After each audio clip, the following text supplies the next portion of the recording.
Tales of the Fourth Grade Nothing by Judy Bloom.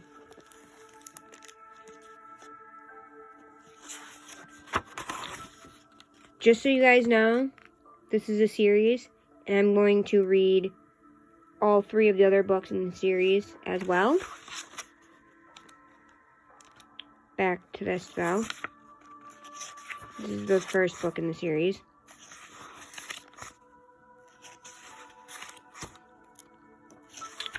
Chapter 1. The Big Winner. I won dribble at Jimmy Fargo's birthday party. All the other guys got to take home goldfish in little plastic bags. I won him because I guessed there were 348 jelly beans in Mrs. Fargo's jar. Really, there were 423, she told us later. Still, my guess was the closest. Peter Warren Hatcher is the big winner, Mrs. Fargo announced. At first, I felt bad I didn't get a goldfish too. Then Jimmy handed me a glass bowl. Inside, there was some water and 3 rocks. A tiny green turtle was sleeping on the biggest rock. All the other guys looked at their goldfish. I knew that they were thinking. They wished they could have tiny green turtles too. I named my turtle Dribble while I was walking home from Jimmy's party. I live at 25 West 68th Street in an old apartment building. But it's got one of the best elevators in New York City. There are mirrors all around. You can see yourself from every angle. There's a soft cushioned bench to sit on if you're too tired to stand. The elevator's operator's name is Henry Bevelhammer. He let us call him Henry because Bevelhammer is very hard to say. Our apartment's on the 12th floor. But I don't have to tell Henry. He already knows. He knows everybody in the building. He's that smart. He even knows I'm 9 and in 4th grade. I show him Dribble right away. I want him at a birthday party, I said. Henry smiled. Your mother's going to be surprised. Henry was right. My mother was really surprised. Her mouth opened when I said, just look at what I wanted, Jimmy Fargo's birthday party.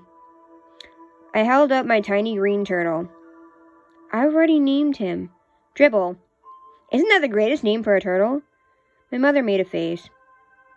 I don't like the way he smells, she said. What do you mean, I asked. I put my nose right down close to him. I didn't smell anything but turtle. So Dribble smells like a turtle, I thought. No, he's supposed to. That's what he is. And I'm not going to take care of him either, my mother added. Of course you're not, I told her. He's my turtle, and I'm the one who's going to take care of him. You're going to change his water and clean out his bowl and feed him and all of that? She asked. Yes, I said, and even more. I'm going to see it that he's happy. This time my mother made a funny noise, like a groan. I went into my bedroom and put Dribble on top of my dresser. I tried to pet him and tell him he would be happy living with me. But it isn't easy to pet a turtle. They aren't soft and furry, and they don't lick you or anything. Still, I had my very own pet at last.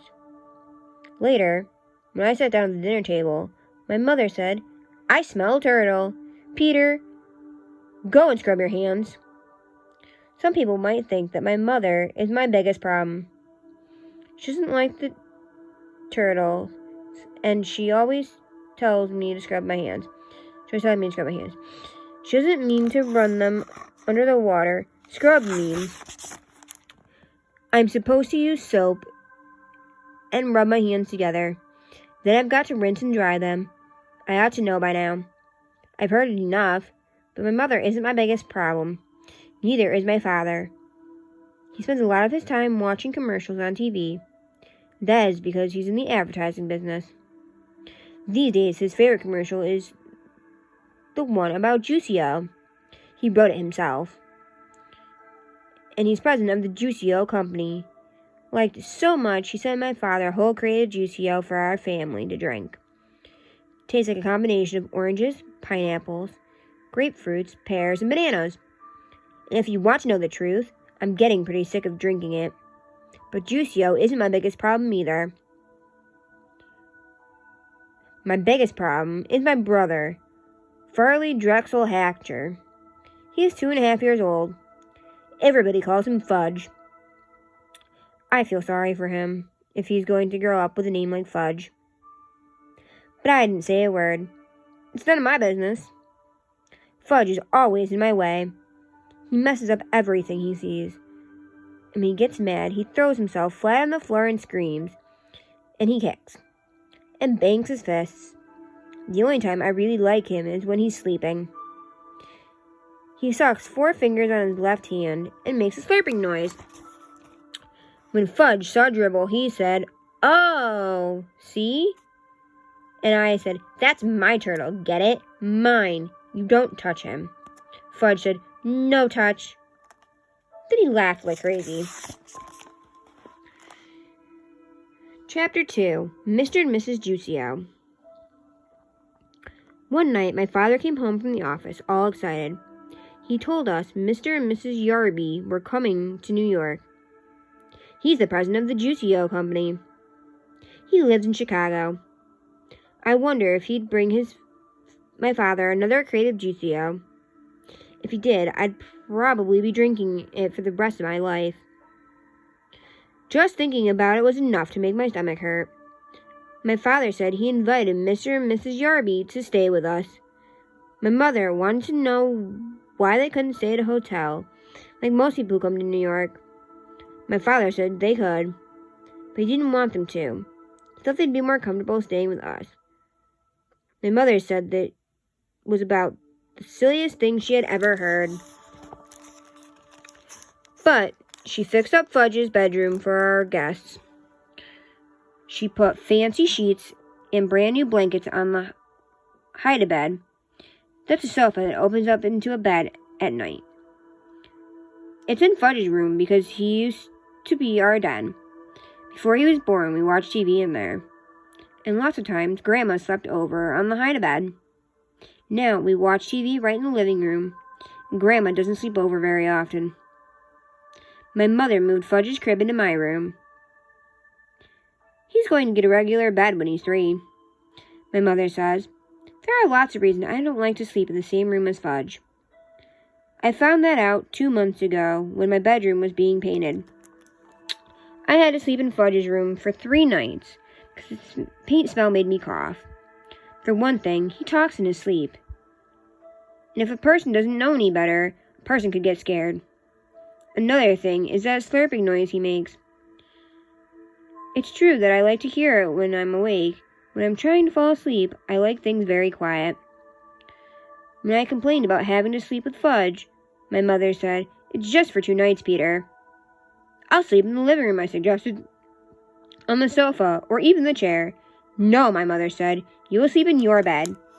In your own room."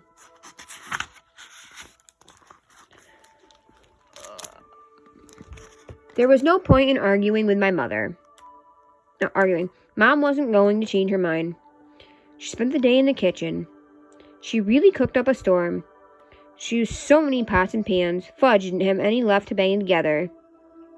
And that's one of his favorite pastimes, banging pots and pans together. A person can get an awful headache listening to the racket. Right after lunch, my mother opened up the dinner table. We don't have a separate dining room. When we have company for dinner, we eat in one end of the living room. When Mom finished setting the table, she put a silver bowl filled with flowers right in the middle. I said, "Hey, Mom, it looks like you're expecting the president or something." "Very funny, Peter," my mother answered. Sometimes my mother laughs like crazy at my jokes. Other times she pretends not to get them. And then there are times when I know she gets them, but she doesn't like them. This was one of those times. So I decided no more jokes until after dinner. I went to Jimmy Fargo's for the afternoon. I came home at 4 o'clock. I found my mother standing over the dinner table mumbling. Fudge was on the floor playing with my father's socks. I'm not sure why he likes socks too much, but if I give him a few pair, he'll play quietly for an hour. I said, "Hi, Mom, I'm home." "I'm missing 2 flowers," my mother said.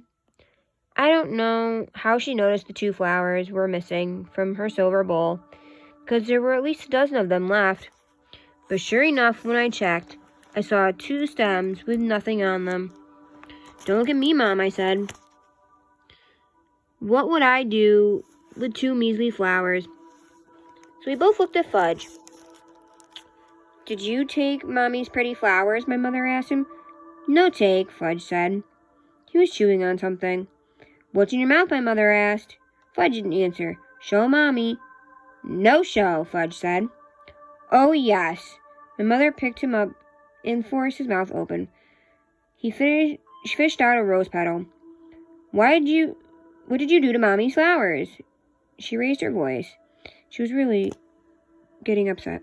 Fudge laughed. "Tell Mommy." "Yum," Fudge said. "Yummy, yummy, yummy." "Oh no," my mother cried, rushing to the telephone. She called Dr. Cone and told him that Fudge ate 2 flowers. Dr. Cone must have asked what kind, because my mother said roses, I think, but I can't be sure. One might have been a daisy. There was a long pause when my mother listened to whatever Dr. Cone had said. Then Mom said, "Thank you, Dr. Cone." She hung up. "No more flowers," she told Fudge. "You understand?" "No more," Fudge repeated. "No more, no more, no more." My mother gave him a spoonful of peppermint flavored medicine, the kind I take when I have a stomach ache pains. She carried Fudge off to have his bath. Leave it to my brother to eat flowers. I wondered how they tasted. Maybe they're ridiculous. Oh, maybe they were delicious and I didn't know it, because I've never tasted one. I decided to find out. I picked off a petal from a pink rose, put it in my mouth, and tried to chew it up, but I couldn't do it. It tasted awful. I spit it out in the garbage. Well, at least now I knew I wasn't missing anything great. Fudge ate his supper in the kitchen before our company arrived. When he was eating, I heard my mother remind him, "Fudgy's going to be a good boy tonight. Very good for Daddy's friends." "Good," Fudge said. "Good boy." "That's right," my mom told him.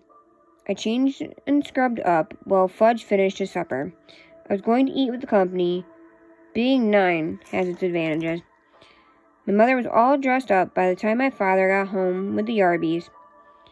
You'd never have guessed my mom spent most of the day in the kitchen. Also never have guessed that Fudge ate 2 flowers.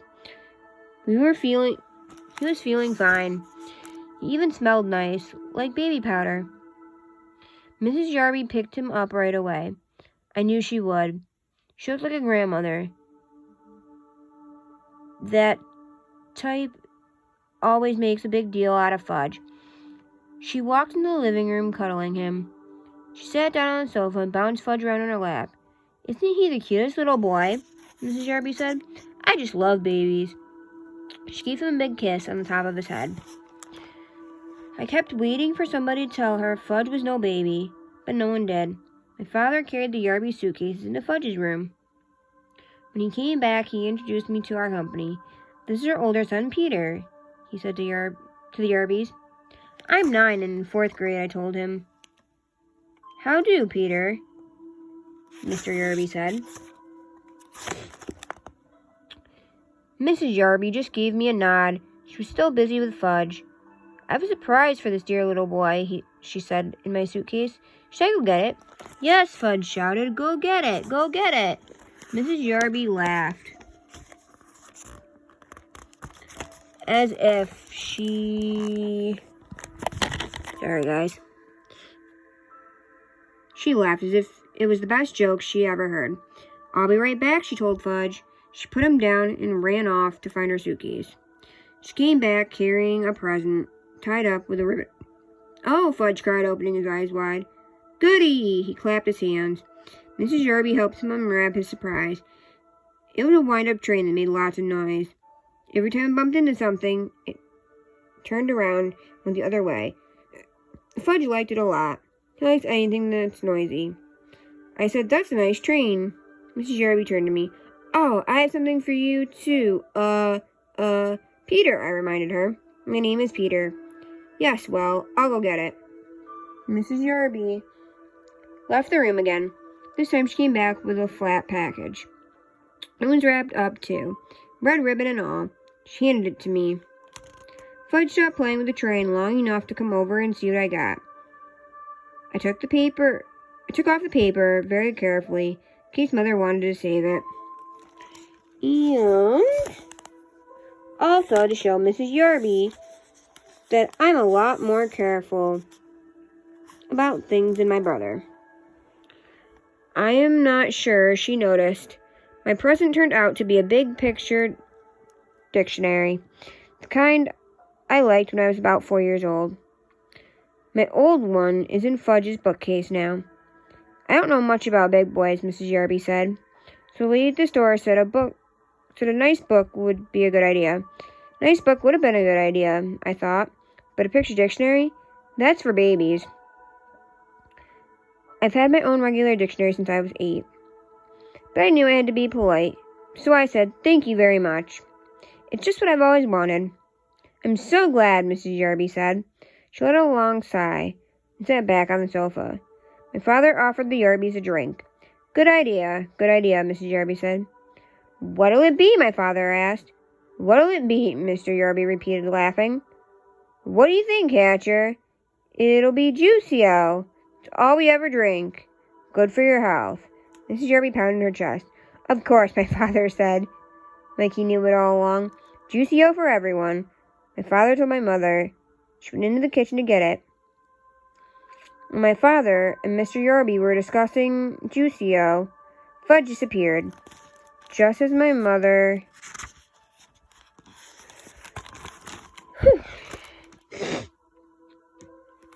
served everyone a glass of Mr. Yarby's favorite drink, he came back. He was carrying a book, my old worn-out picture dictionary. Same one the Yarbys just gave me. See? Fudge said, climbing up on Mrs. Yarby's lap. See, book? I wanted to vanish. I think my mother and father did too. See, book? Now Fudge held it up over his head. I can use another one, I explained. I really can. The old one's falling apart. I tried to laugh. It's returnable, Mrs. Yarby said. It's silly to keep it if you already have one. She sounded insulted.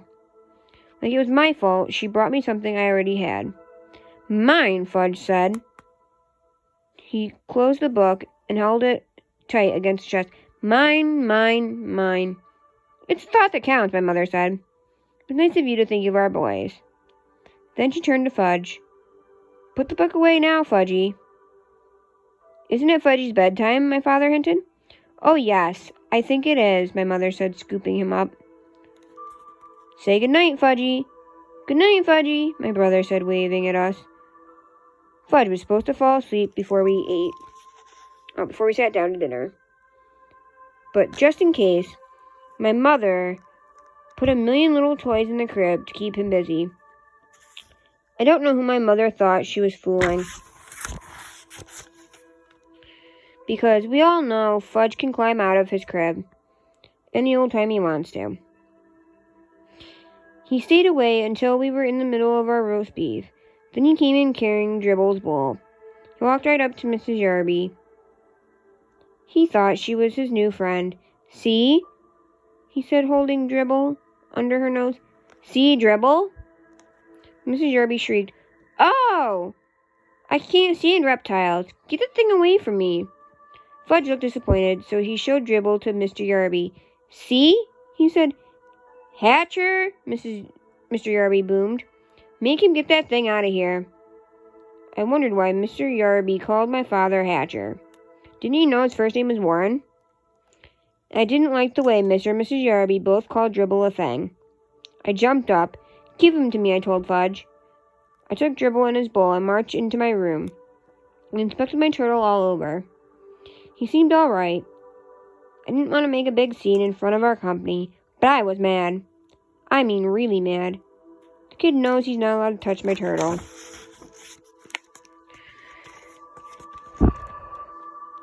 Peter, my father called. Come and finish your dinner.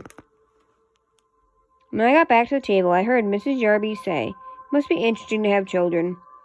Never had any ourselves." "But if we did," Mrs. Yarby told my father, "we teach them some manners. I'm a firm believer in old-fashioned good manners." "So are we, Howard," my father said in a weak voice. I thought Mrs. Yarby had a lot of nerve to hint that we had no manners. Didn't I pretend to like their dumb old picture dictionary? If that isn't good manners, I don't know what is. My mother excused herself and carried Fudge back to my room. I guess she put him into his crib again. I hope she told him to keep his hands off my things. We didn't hear from him again until dessert. Just as my mother was pouring the coffee, he ran in wearing my rubber gorilla mask from last Halloween. It's very real looking mask. I guess why Mrs. Yarby screamed so loud. If she hadn't made so much noise, my mother probably wouldn't have spilled the coffee all over the floor.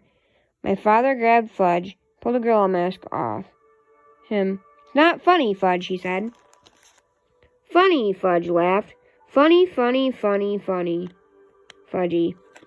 "Yes, sir, Hatcher," Mr. Yarby said. "Old-fashioned manners." But that time, I'm sure my father was sorry the Yarbys weren't staying in a hotel. I finally got to bed at 10. Fudge was in his crib slurping away. I thought I'd never fall asleep, but I guess I did. I woke up once. When Fudgy started babbling, he said, "Boo, ba, mum, ha, ba, she," whatever that meant. I didn't even get scared. I whispered, "Shut up," and he did. Early next morning, I felt something funny on my arm. At first, I didn't want to wake up. I just felt this little tickle. I thought it was part of my dream. But then I had a feeling somebody was staring at me. So I opened my eyes. Fudge was standing over me, and Dribble was crawling around on my arm. I guess Fudge could tell I was about ready to kill him, because he bent down and kissed me. That's what he does when Mother's angry at him. He thinks nobody can resist him when he makes himself so lovable. A lot of times it works with my mother, but not with me. I jumped up, put Dribble back into his bowl, and smacked Fudge on his backside hard. He hollered. My father came running into my room. He was still in his pajamas. He whispered, "What's going on in here?" I pointed to Fudge, and he pointed at me. My father picked up my brother and carried him off. "Go back to sleep, Peter," he said. "It's only 6 o'clock in the morning." I fell asleep for another hour, then woke up to an awful noise. It was Fudge playing with his new train. It woke up everybody, including the Yarbys. But this time, there was nobody they could blame. They were the ones who gave Fudge the train in the first place. Breakfast was a very quiet affair. Nobody had much to say. Mr. Yarby drank 2 glasses of juicy ale. Then he told my father that he and Mrs. Yarby had their suitcases packed. They were leaving for a hotel as soon as breakfast was over. My father said he understood. The apartment was too small for so many people. My mother didn't say anything. When the Yarbys went into Fudge's bedroom, he picked up the suitcase. His voice boomed, "Hatcher!" My father ran towards the bedroom. My mother and Mrs. Yarby followed him. I followed them. When we got there, he saw Fudge sitting on the Yarby suitcase. He had decorated it with 100 green stamps, the kind my mother gets at the supermarket. "See," Fudge said. "See? Pretty," he laughed. Nobody else did. Then he licked the last green stamp and stuck it right to the middle of the suitcase. "All gone," Fudge sang, holding up his hands. It took my mother half an hour to peel off her trading stamps and clean up the Yarby suitcase. The next week, my father came home from the office and collected all the cans of Juicio in our house. He dumped them into the garbage. My mother felt bad that my father had lost such an important account, but my father told her he was not to worry. Juicio wasn't selling very well at the stores. Nobody seemed to like the combination of oranges, grapefruits, pineapples, pears, and bananas. "You know, Dad," I said, "I only drank Juicio to be polite. I really hated it." "You know something funny, Peter?" my father said. I thought it was pretty bad myself.